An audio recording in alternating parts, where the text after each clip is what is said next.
আমরা ভারতকে যে দিয়েছি সেটা ভারত সারা জীবন মনে রাখবে।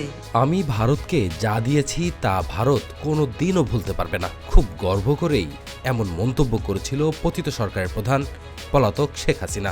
এবার তার এই মন্তব্যের প্রমাণ পাওয়া গেল খোদ ভারতের রাজনৈতিক নেতাদের কথায়।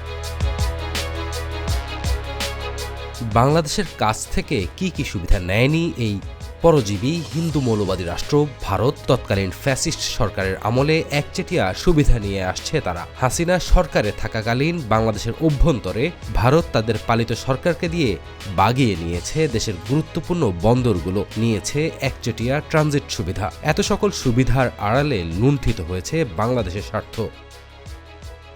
শেখ হাসিনা এই দেশকে বিক্রি করে না। দেশের সার্বভৌমত্ব নিয়ে এমনই হেলাফেলা করেছে বিগত 16টি বছর।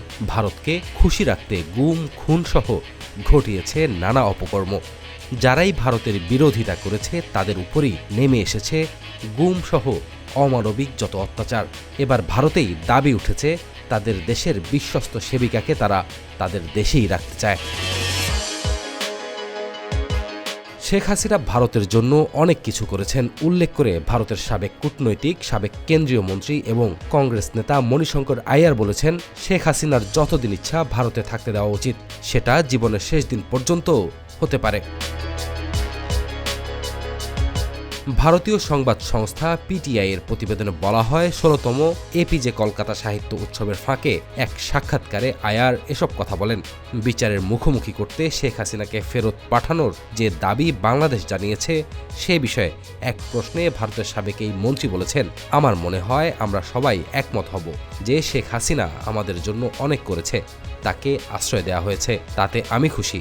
যতদিন পর্যন্ত তিনি থাকতে চান, সেটা যদি তার বাকি জীবনও হয়, তাকে সেই আতিথ্য আমাদের দেওয়া উচিত। 5 আগস্ট ছাত্র নেতৃত্বাধীন গণবিক্ষোভের মুখে দেশ ছেড়ে ভারতে পালিয়ে যান শেখ হাসিনা। এর মাধ্যমে তার 16 বছরের শাসনের পতন ঘটে। তখন থেকে 77 বছর বয়সী শেখ হাসিনা ভারতে বসবাস করছেন। মহিবুল কাদের, জিটিভি নিউজ।